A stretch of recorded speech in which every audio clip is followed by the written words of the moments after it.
Assalamualaikum warahmatullahi wabarakatuh.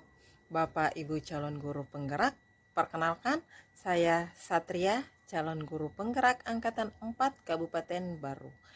Pada kesempatan kali ini saya akan memaparkan materi 3.2.A.9 koneksi antar materi pemimpin dalam pengelolaan sumber daya. Pemimpin dalam pengelolaan sumber daya. Sekolah sebagai ekosistem pendidikan merupakan suatu bentuk interaksi antara faktor biotik dan faktor abiotik. Faktor biotik terdiri dari guru, kepala sekolah, murid, staf, pengawas sekolah, orang tua, dan masyarakat. Faktor abiotik terdiri dari keuangan, sarana, dan prasarana. Kedua faktor tersebut saling mempengaruhi satu sama lain, sehingga ketika dapat dan mampu dikelola dengan baik, maka sangat membantu proses pembelajaran murid menjadi lebih berkualitas. Sebagai seorang pemimpin, tentunya kita sebagai seorang pendidik selalu dan senantiasa dihadapkan pada sebuah tantangan. Tantangan dapat berasal dari diri sendiri, orang lain, bahkan terkait dengan sarana dan prasarana. Untuk itu, dalam menjawab tantangan tersebut, kita harus mengenal dua pendekatan yang dapat dilakukan, yaitu pendekatan berbasis kekurangan atau masalah dan pendekatan berbasis kekuatan atau aset. Pendekatan berbasis kekurangan atau masalah berfokus pada cara pandang negatif, sehingga segala sesuatunya dilihat berdasarkan masalah dan isu.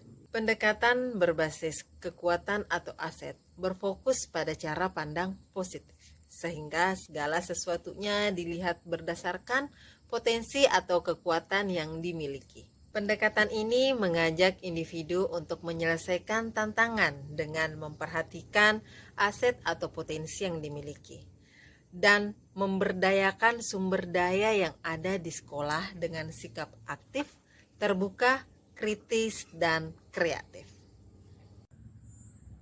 Sumber daya atau aset yang dimiliki adalah kunci dari usaha menciptakan perubahan.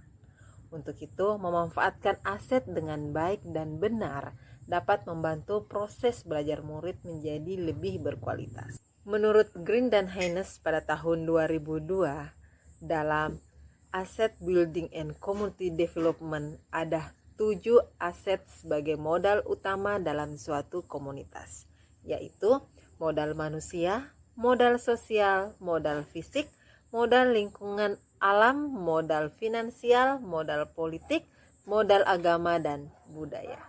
Dalam pengembangan sekolah, ketujuh modal ini memiliki peran yang saling berkesinambungan dan digunakan untuk mendukung kegiatan pembelajaran dan pengembangan minat bakat murid dan berbagai kegiatan sekolah dalam mewujudkan murid merdeka. Sebagai contoh, pemberdayaan sumber daya manusia, sosial, dan lingkungan dalam bentuk kerjasama industri dan laboratorium alam untuk murid. Materi pemimpin dalam pengelolaan sumber daya tentunya memiliki keterkaitan dengan materi-materi sebelumnya.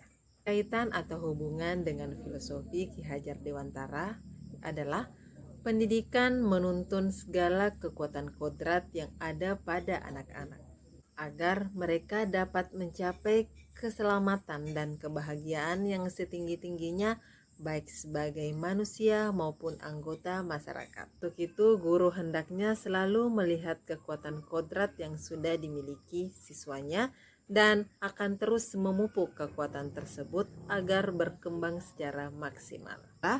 Kaitan atau hubungan dengan nilai dan peran guru penggerak, yaitu menjadi nilai positif yang digunakan untuk mengelola sumber daya agar tepat sasaran. Kaitan atau hubungan dengan visi guru penggerak.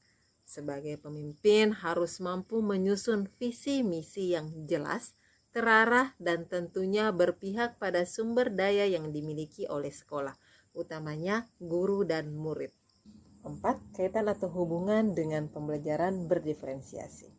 Untuk melaksanakan pembelajaran berdiferensiasi, maka seorang pemimpin harus memiliki kemampuan untuk memetakan aset atau sumber daya yang dimiliki, terutama modal manusia yaitu murid. Pengelolaan sumber daya yang sesuai dengan kebutuhan belajar murid membuat pembelajaran menjadi berkualitas, nyaman, dan menyenangkan. Yang kelima, kaitan atau hubungan dengan pembelajaran sosial emosional. Dalam pembelajaran sosial emosional dikenal dengan kompetensi sosial emosional.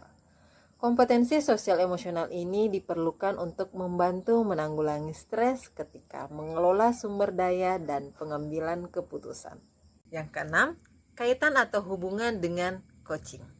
Ketika guru mengidentifikasi kekuatan yang dimiliki oleh murid dan semua aset yang dimiliki oleh sekolah, maka murid dipandang sebagai individu yang merdeka, sosok yang dapat menentukan arah dan tujuan pembelajarannya. Untuk itu, coaching sangat diperlukan dalam menggali masalah dan potensi murid untuk menemukan solusi dari masalah yang dihadapi oleh murid terkait dengan pemanfaatan aset yang dimiliki. Yang ketujuh, kaitan atau hubungan dengan dilema etika atau pengambilan keputusan. Pengambilan keputusan mencakup dua aspek, yaitu dilema etika dan bujukan moral, sehingga sebagai seorang guru hendaknya benar-benar bijak dalam mengambil sebuah keputusan. Sebuah keputusan haruslah melalui 9 langkah pengambilan dan pengujian keputusan berdasarkan 3 prinsip dan 4 paradigma. Pengambilan keputusan yang bertanggung jawab dalam mengelola sumber daya yang dimiliki agar tepat guna dan tidak menyalahi norma dan peraturan-peraturan yang berlaku. Dan yang terakhir yaitu kaitan atau hubungan dengan inquiry apresiatif atau bakja. Tahapan bakja merupakan langkah penting yang harus dilakukan oleh seorang pemimpin dalam mengelola sumber daya. Dalam tahapan bakja telah tertuang tindakan-tindakan yang menjadi jawaban akan pertanyaan menuju terwujudnya program-program pemberdayaan aset yang berpihak pada murid. Seorang pemimpin dapat mengelola aset atau sumber daya dengan tepat sesuai dengan visi yang telah direncanakan, dengan memanfaatkan kekuatan atau potensi yang dimiliki baik oleh individu maupun sekolah. Sebelum saya mempelajari materi pemimpin dalam pengelolaan sumber daya, pola pikir yang saya gunakan adalah pola pikir dengan pendekatan berbasis kekurangan atau masalah. Dalam merencanakan sebuah program atau kegiatan selalu berfokus pada cara pandang negatif yang dimulai dengan mengidentifikasi kebutuhan dan kelemahan yang dimiliki, serta terfokus pada bagaimana cara untuk mengatasinya. Selain itu, bantuan dari sponsor atau pihak lain selalu menjadi solusi alternatif yang diharapkan dan dicari. Kurangnya rasa percaya diri pada aset yang dimiliki oleh sekolah juga menjadi salah satu pemicu rendahnya pemberdayaan aset. Setelah mempelajari materi ini, pola pikir saya secara perlahan mulai berubah. Yang awalnya berbasis kekurangan atau masalah, menuju pola pikir dengan pendekatan berbasis kekuatan atau aset. Perubahan ini dimulai dengan merancang suatu program yang lebih berfokus pada kelebihan, potensi, dan kekuatan aset yang dimiliki, serta bagaimana strategi pemanfaatannya secara optimal untuk kemajuan sekolah kami. Lalu saya juga mengkomunikasikan potensi dan sumber daya yang dimiliki oleh sekolah dengan komunitas praktisi, sehingga dapat dirembukkan dan menghasilkan program terencana untuk sekolah yang mengacu pada pemberdayaan dan pemanfaatan aset yang dimiliki, bukan lagi pada kelemahan atau masalah. Atau dengan kata lain, kolaborasi dengan komunitas praktisi untuk mengubah kelemahan menjadi kekuatan dengan memanfaatkan aset secara optimal.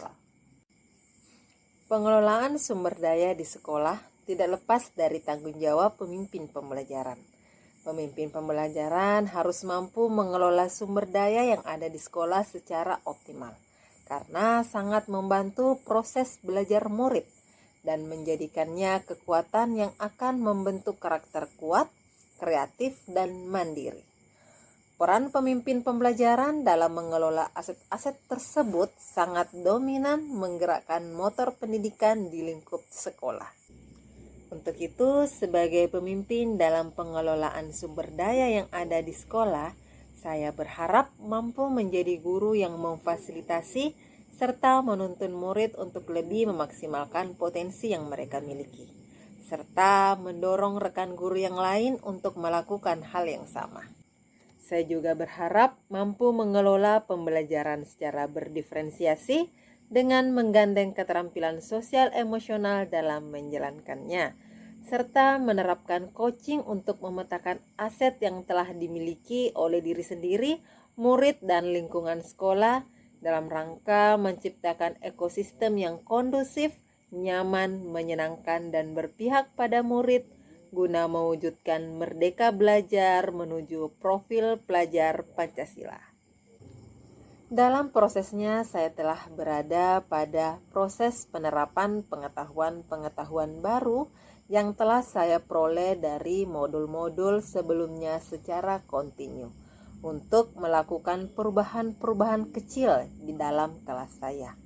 Semoga dapat memberikan perubahan positif yang berarti untuk guru, murid, dan sekolah.